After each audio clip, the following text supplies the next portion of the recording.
tegoon naa la nit ku baax li ma doon def yëpp yow yaa tax yàgg na tëdd nga tere ma nelaw mu gënoon a bëgg mooy toog ak yow. I don't want you sama faiblesse ci yow ba def na lii yaa tax ma ruus bëgg tuuma idole. Est-ce que yow la kii? J'ai passé des soirs au bout d'une couloir à rêver de te voir, mon idole. Est-ce que yow la kii?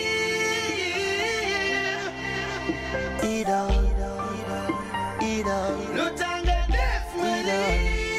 Sama idole, idole, idole.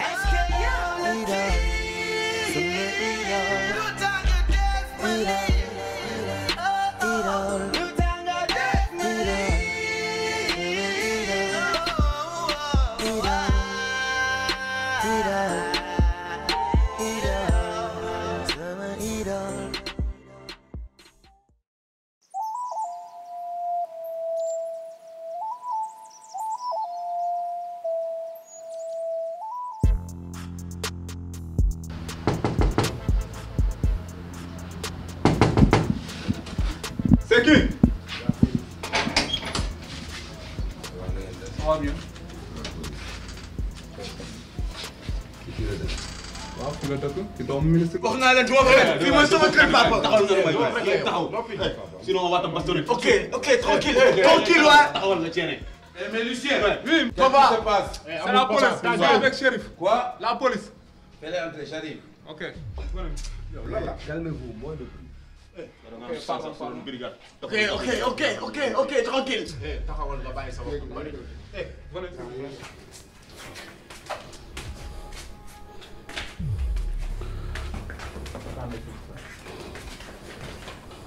Papa, taxawal lii waaye. Ok. Bonsoir, inspecteur Gueye de la brigade de recherche. Merci. Qui sa doom la? Oui, c'est mon fils. Ok, parce que dañ ko fekk ci ay zone morte yoo xam ne c'est truffé de dealers et c'est pas bon à fréquenter.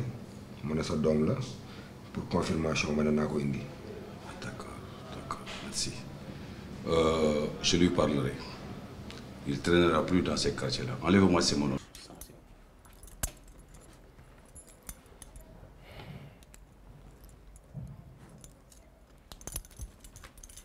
Ok. xaar leen ma jox leen lu ngeen jëndee carburant quoi, je vous en prie. Non, c'est bon. Hein? Non, xaar leen ma jox leen. on a fait que notre devoir. Merci bien. Merci inspecteur. Et allez, bonne soirée. Merci. jaral lii espèce d'idiot ma ne ci biir doo ruus sax. yow pour qui te prends-tu yow? Debout. yow laay waxal quand je te parle tu te mets debout j'ai dit. espèce d'impoli wa ah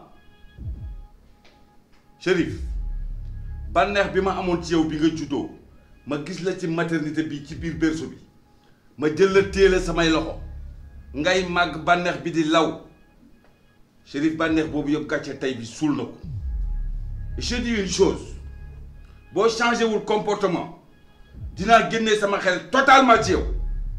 Qu'est-ce qui se passe dans cette mais tu me maison? déranges toi là. Chérif lan la. dimbali ma ak sa capuche nga gën a waa Ku Klux Klan. Voilà ce que j'ai dit espèce d'impoli wa. Ah bon lii yëpp waxoon naa la ko. dama ni boo changé wul comportement li ma la wax man ak yow ci biir kër gi. Voilà les conséquences. Voilà les conséquences. Jamais j'ai dit espèce d'impoli wa. nañ tëdd yow. tu me déranges toi là. alors.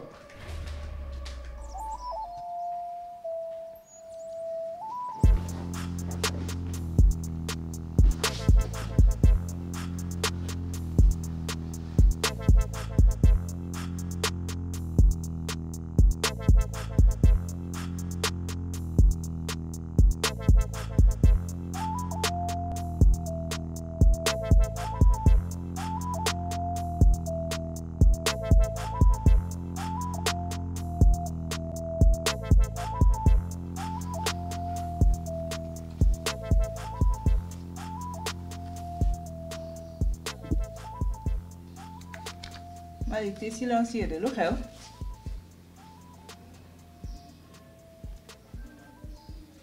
Lu tax nga triste.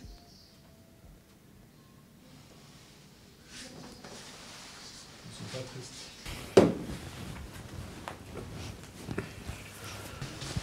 Tu penses à quoi?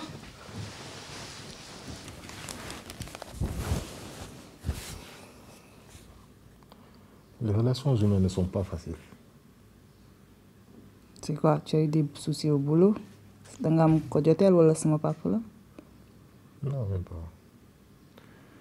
Tu benn. Mais Malick, tu sais, yow, man, en dehors d'être ta copine, je suis ta confidente. Hein? Et puis je vais être ta meilleure amie aussi. Tu peux te confier à moi. Mën nañu waxtaan si lépp. Je pensais à nous deux. Ah ouais? Chaque fois, dañuy jote. Et j'aimerais pas qu'on arrive à se détester. C'est trop chaud, mon chéri.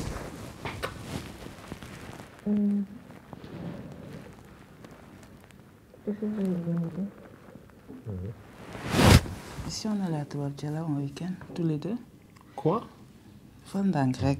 On peut pas y aller à une cabanon là-bas. Dañuy dem foofu. Non. On prend le cabanon, on va. Man ak yow rek. Ñoo fay nekk. C'est trop risqué. Arrête. Non. Imagine mu fekk ñu foofu. Lan lay xalaat? Malick, loolu c'est imagination. Non, non, non, non. Attends, écoute-moi, c'est dans ta tête que ça se passe. Il n'y a rien de drôle. Dara nekk aussi. Mais on va aller juste se mettre à la plage, toi et moi, deux amoureux, tu vois, toog, xool coucher du soleil, changer un peu air, yo tamit. Ces temps-ci, on a eu trop de tension, de stress, histoire de changer. Juste ça, s'il te plaît. C'est pas pour dire que moi fekkee foofu. Ça va me créer des problèmes. Il va croire que j'ai profité de toi. Mais attends, C'est pas une bonne idée. Malick, t'es relou, sérieux. Mais attends, pourquoi tu veux qu'on se cache? On peut pas continuer à se cacher jusqu'à quand? Mais t'es parano, toi. Yo, kenn mënul def dara ba mu neex la. Lan mooy sa problème? C'est Ouais, yow, t'es fële. Yow, da ngay... Non, attends. Eh, c'est moi qui te parle. Tu viens ici. Man maay wax ak yow. Yow lan la? Mais tout à l'heure, tu disais yow da nga bëgg defar xamal. Dara nga defalul. Tu fous rien. Tu fous rien pour sauver. C'est comme ça que tu me parles. Je te parle comme je veux. Calme-toi. Laisse-moi, je te dis. Togal. Toguma. Tu sais ce que je vais faire? Je vais aller me trouver un bon mec. Arrête de dire des bêtises. Je parle comme je veux. Lâche-moi. Dinaa wut góor. Du da nga ne ma bàyyi la. Bàyyi naa la. Dootoo ma gisati. Lâche-moi. Hey, Binta. Lâche-moi. Boy, gars yi ngi tabax rek ñun ba léegi mënuñu fexe ba tabax. Xuloog maçon. Sunu gàlle mooy dàq gàlle yi yëpp. Ah oui? C'est. Oui. Si kaw asamaan la ñuy tabax ñun. Mooy lan? C'est. Gàlle si kaw asamaan mooy lan? C'est asamaan. Yow léegi fexeel ba wut fondement bu koy téye. Mës a gis asamaan ba asamaan tey. Asamaan ba asamaan tey? Waaw. Da nga xam fu mu commencé. Xam nga lu téye asamaan. La moo téye asamaan. Asamaan. Léegi kër lu ko téye. Asamaan. Kër ke fondement moo ko téye booy. Ngeen naan asamaan. Kër fondement moo ko téye. Avec mère bi moom papa. mooy loolu.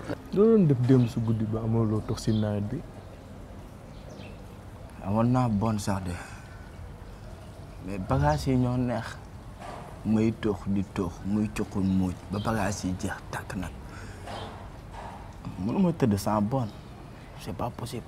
Mais nga link ma wala nga ko dila bi muy indil la. da koy bañ fracture bi lay daw jaakatu bon bu tapet. Il faisait 2 heures du matin sama oto panne. Léegi ma jël taxi ñu dem ba si koona bi borom taxi bi taxaw ne du dugg si biir lu tax mu ne parce que dafa indice ma wàcc dugg ma dem ba si appart bi dama fëgg wàcc ne du ubbi ma xalaat ne xaaral ma xool beneen dealer bu dëkk non loin de là nu ma génne di jéggi tali bi rek bumbi ne ma kirtib tee. Non. gaa yi jël ma jaxase ma foofu yëpp tëmbal ma ci seen oto boobu noonu ma fekk fa ay gars yu indice yoo xamante ne nii ay show yu xeeñ baay ay OG mbar xeeñ ma tegal buum bi ne ko man nag doomu ministre laa waaj ne du dégg loolu wax ak beneen buum bi gars yi ne léegi nañ ñëw vérifier loolu gars yi ne ma sama gaale noonu day yee sama paa ni la demee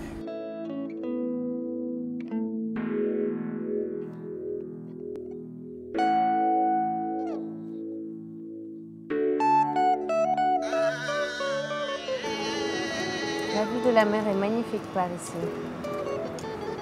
Et ça fait du bien de respirer de l'air pur. Moi, ce n'est pas le panorama que j'admire. Mais toi, ta beauté, tu es si belle, si fragile que j'ai envie de te couver de mon amour.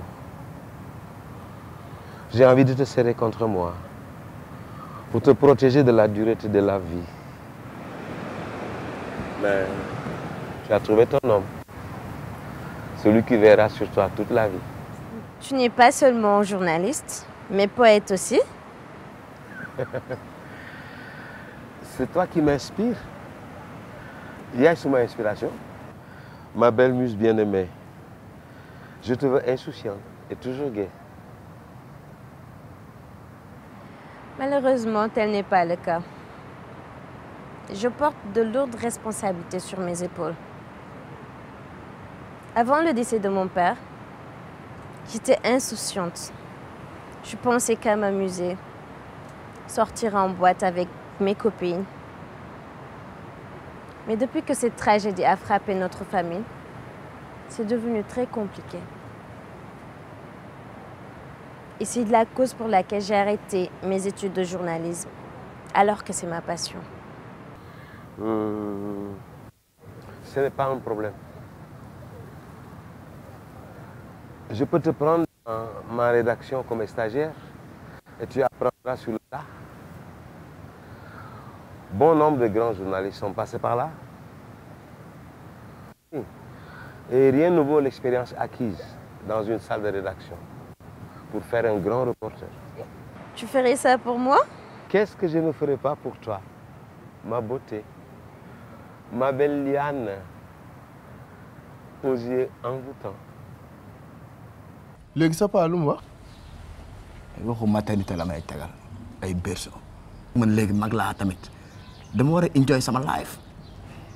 mais booy nag xam nga lan la ñu waxante dëgg quoi da nga xaw a indi tuuti ak sa coiffure bi loolu la tax coy ne la ciix ba pare di dute ne sa paa ministre la sa coiffure bii nga war a changer.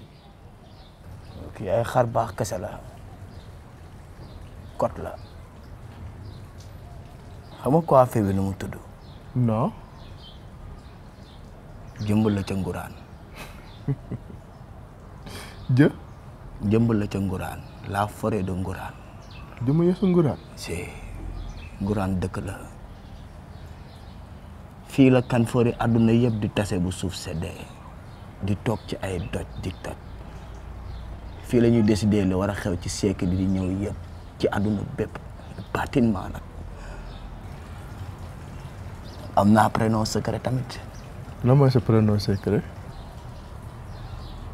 Mbay firi lil. ah. c'est.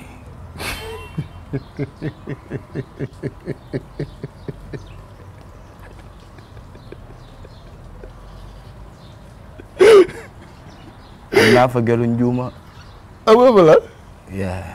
saaka maaka jookaa lañ koy woowee dafa nice.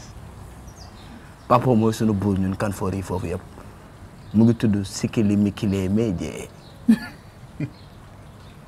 booy bon bi nga laal weex na. ay maroon la. ma takkal la benn join nga saf. yaram baax na. yii booy sa bon bi du baal kii jug-jug ya sa siñ lay yëg. booy fi maa ñëw dem waay xam nga rek dama fi jaaroon nii xam nga rek dama war a wàcc sali quoi mais xam nga rek passe bee xaw a tag yooyu noonu. man te faut combien. bon non ten taw rek baax naa ten taw ci sox rek keneen.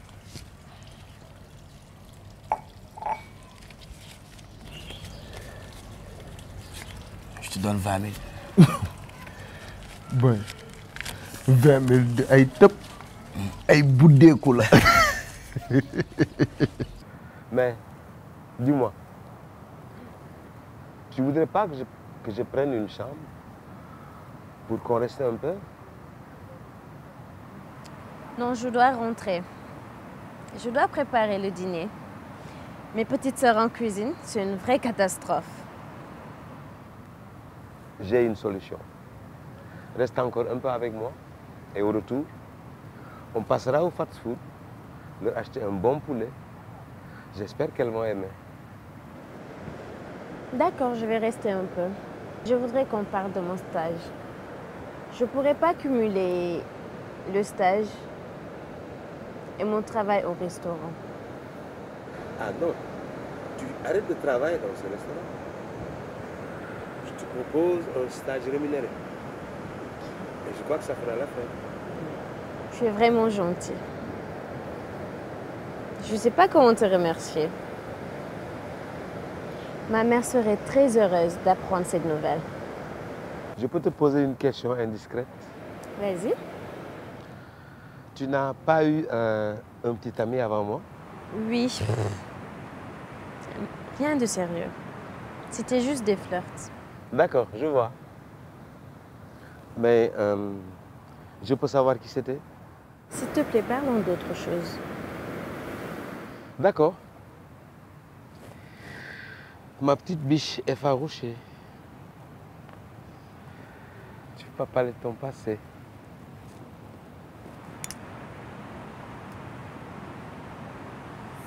Mais on va trinquer.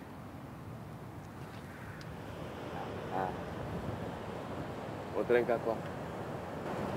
À mon stage, à la rédaction West Info. À ton stage, plutôt à mes côtés. Belle demoiselle. Cette lul fi ngay teg sa tànk li nga bëgg mën na la sànk àdduna bi def ci ndànk bul sori bul sori. Voilà pourquoi là il veut ma peau. Hein? Mais où est ce Rodriguez? Où est-il? Non, c'est pas vrai ça. Ouh là là, mon ami, tu es dans tous tes états. Assieds-toi, j'ai dit. Assieds-toi, Rodriguez. Qu'est-ce qui se passe? Assieds-toi. Qu'est-ce qui se passe? Comment ce crétin de là a pu me faire ça? Hein? Écoute, assieds-toi là. On évite son journal, voilà qu'il m'assassine, qu'il me torpille. Je te donne toutes les informations. Assieds-toi. Qui est ce vieux journaliste pervers qui se cache derrière ce complot-là? Je te donne toutes les informations. Et d'où vient-il ce Malik? Ce n'est pas un vieux journaliste pervers qui a signé l'article. C'est un jeune qui s'appelle Malik. C'est un insouciant. Tu sais, les jeunes, à leur excès de zèle, leur fougue, ils font beaucoup d'erreurs. Mais pourquoi là, il laisse apparaître cet article assassin sur moi? Pourquoi? Oh là là, là, il s'était absenté 2 jours et voilà les conséquences. L'article a été publié à son insu. Ce n'est pas lui qui l'a fait, il n'était pas là. J'ai pris toutes les informations concernant ce jeune. Là où il habite, ses fréquentations, ses habitudes et tout. Laisse-moi m'en occuper. Je veux que tu vois Malik, tu lui demandes combien il lui faut. Oh là là, tu sais, avec les jeunes, il ne faut pas parler d'argent. C'est un jeune idéaliste. Laisse-moi le recadrer. Parce qu'il faudrait qu'il apprenne qu'on ne s'attaque pas impunément à n'importe qui. Mais je crois que le président lui régule l'article B. Ne sois pas pessimiste. S'il l'avait fait, il t'aurait appelé depuis ce matin. Tu sais, je crois que l'article est passé entre les mailles du filet. Attention, def-moi wóor ni suba ak lu mu mënti doon pale ba sama noon yi fa nekk mes ennemis dinañ ko souffler. Ne t'énerve pas, on va s'occuper de tout cela le moment venu. Pour le moment qu'on s'occupe de Laye et de ce perturbateur de Malik. D'ailleurs, je m'en occupe tout de suite. Fais le tour de régler ça. Hein? Je m'en occupe tout de suite. D'accord. Allez, merci beaucoup. Ok.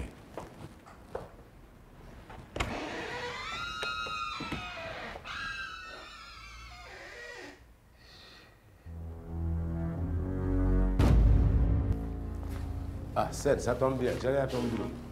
Mais cette fois-ci, Seth, tu es allé très loin avec Malik. Comment pouvez-vous me sortir cet article sur le chantier du ministre Mal? Et regarde-moi ça. Après les promesses, l'incertitude. Après la cérémonie folklorique du premier coup de pioche de cette route, on espère que les choses ne s'arrêteront pas là. Car le ministre Mal est un habitué de cette stratégie. C'est sa façon de jeter de la poudre aux yeux du peuple. Ça, c'est quoi? Tu penses que c'est sérieux? Et tu laisses passer? Il suffit que je m'absente 2 jours que vous mettez le feu à la maison. Mais écoute, là, j'ai du boulot, moi, je t'en prie. Mais quel boulot? Sen. Et Sen, c'est à toi que je parle. Et tu fuis tes responsabilités. Pourquoi? À chaque fois que je tourne le dos, c'est comme ça maintenant. Je m'absente 2 jours et vous mettez le feu à la maison. Hein? Hier, c'était le maire qui ne me parle plus depuis. Et maintenant, c'est monsieur le ministre. Vous voulez foutre en l'air mon carnet d'adresse? Cette fois-ci, tu es allé trop loin. Mais c'est pas sérieux. Là, il faut que tu arrêtes de me crier dessus. Et je t'en prie. Si tu as besoin de me parler, il faut venir dans mon bureau. Tu fais tes bêtises et tu veux pas qu'on en parle. Sen, pour qui tu te prends?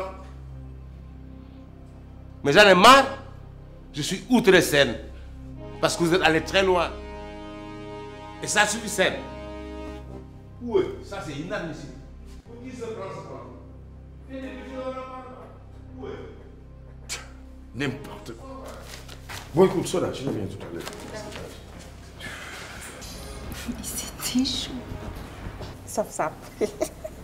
gis ngeen wax naa leen chaque jour grand lay li tax muy yuuxu nii ministre Mal da ko ceebal man maa leen wax loolu day ceebal grand bi lu leer daa la wax soo loolu wax ko ci kaw grand lay ci mbuxum rek lay dox suba ngoon guddeeg bëccëg te dinaa la yëgal leen su ma amoon feneen tey damay bàyyi mais un patron comme ça c'est une vraie calamité. soo loolu jarul wax fii ñun ñëpp bu ñu amoon benn genre lañuy dem mal ko loolu jarul wax. ba pare tam xoolal tonton Sène man dama ko yërëm quoi ndeysaan mais xam naa franchement il doit en avoir ras-le-bol hein. Il n'a pas le choix.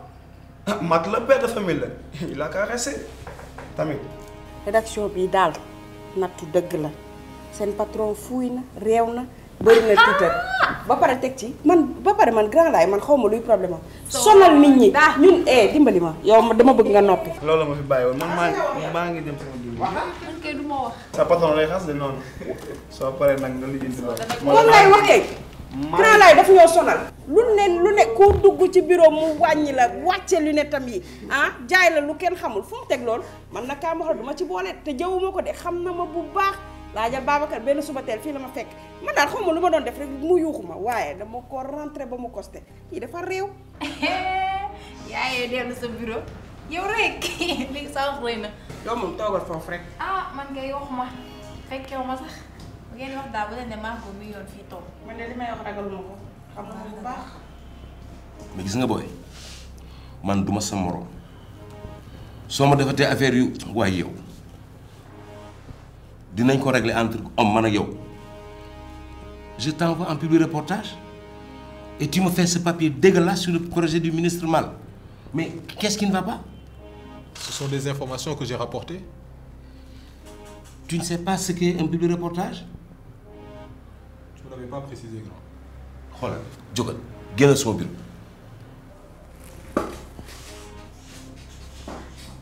waaye léegi xam naa nu may defal yow sax quoi.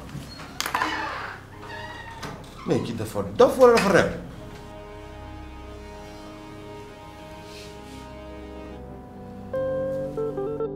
cey suñu dëkk bi tey jaxasoo ñàkk repère si dangay waaru kay mag ñi gëlëm ndaw ñi réer ay valeur yu seey bu dee ku wéeruwul yomba bëmax ñu ñëppay daanu tey am ñu seen bëgg-bëgg lor ak ñi seen pouvoir di jay dootoo xàmmeeti kan mooy woyoo ku ne ci waar di bay intérêt la ñu jiital di juger ci apparence tax bés bu ne ñu am mbetteel ci ñu jàppee woon référence léegi gor ñu ngi koy natt ci dara jaam ñi fi yoro fi ne di wor comme kan lañu war a jàppee jaam.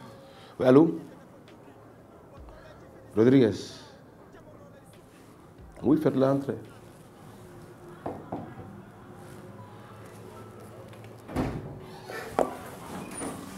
Monsieur Rodriguez? Bonjour. Vous allez bien? Ça va très bien. C'est vous? Je vous offre un café? Épargne-moi tes salam alek et on vient à l'essentiel. Où est-ce que tu en es? Je sais ce que tu wax ci Rodriguez. Ouais, affaire bi man la gëna metti. Comme je vous l'ai déjà dit, je ne suis pas tout le temps à la rédaction. Mais désormais, je vais être plus vigilant. Et même si je ne suis pas sur place, je vais appeler pour savoir le contenu du journal. Et d'ailleurs, je vais écrire un article sur le projet de Monsieur le ministre pour contrebalancer celui de ce matin. Et c'est moi-même qui vais le signer. Il y a assez avec tes palabres. Tu l'écris quand cet article? Disons dans l'édition du week-end. C'est-à-dire samedi après-demain? Oui, bien sûr. Tu as intérêt. Toutes mes excuses à Monsieur le ministre. J'espère pour toi qu'il ira sur le. Oui, je vous raccompagne. Je vous en prie.